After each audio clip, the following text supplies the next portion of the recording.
first gear, second gear, first gear. Yan, neutral. Ngayon, kailan ka naman mag-shift ng gear?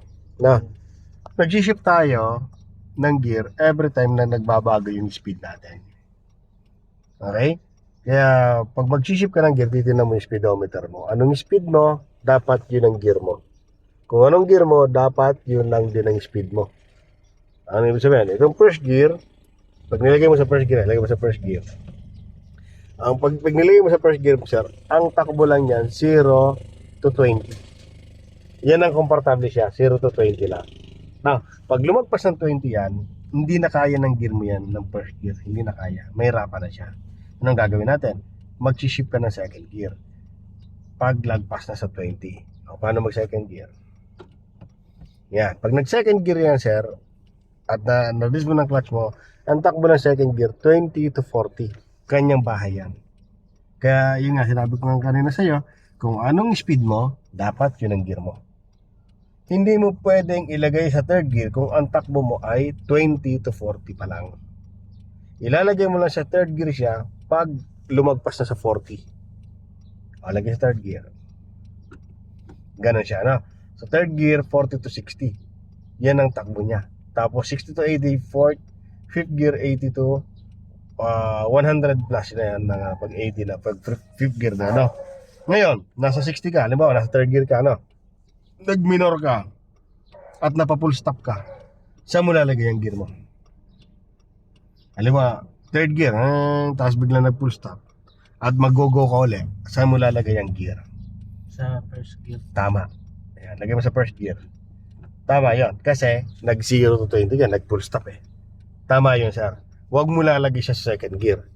Pwedeng mamatay lang makina mo nun kasi hindi niya gear yun eh. Tandaan mo yan ha. Mamamatay lang makina mo kasi hindi niya gear yun. Dahil sa nag-full stop ka, lagay mo sa first gear. Ngayon, tumakbo ulit. Lumagpas 20. Saan mo lalagay? Second gear. Tama, ano? Ngayon, lumagpas na ng 40. Saan mo lalagay? Third gear. Ngayon bumagsak lang ng 30, saan mo lalagay? Second gear, tama, ano? Kasi yun ang sabi nga natin, kung anong takbo, yun ang gear. Kung anong gear mo, yun ang takbo. Kaya habang natakbo ka, sir, naka-monitor ka dito, nakatingin ka sa speedometer muna, hanggat di mo paramdam yung makina mo. Kasi pwede mo kasing pagbasihan din dyan, yung tunog ng makina, yung sinasabi ng iba na, pakiramdaman mo, pag pagod na yung makina mo, umingay na, mag-gear ka. Kaya lang, sa kagaya mo na nag-aaral pa, hindi mo pa kaya yung pakiramdaman. Okay? Hindi mo pa kaya pakiramdaman sarili mo, makina pa kaya, ano?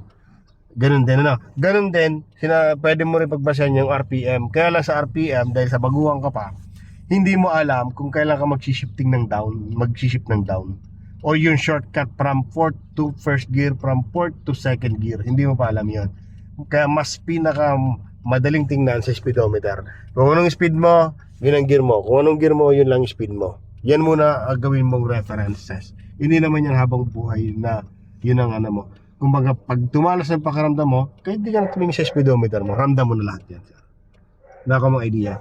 Ganun lang po nag-work yung ating cambio sa kayong speed. Kasi kung anong speed, yun ang gear. Kung anong gear, yun ang speed. Tandaan mo lagi sa kanila. Ano pa?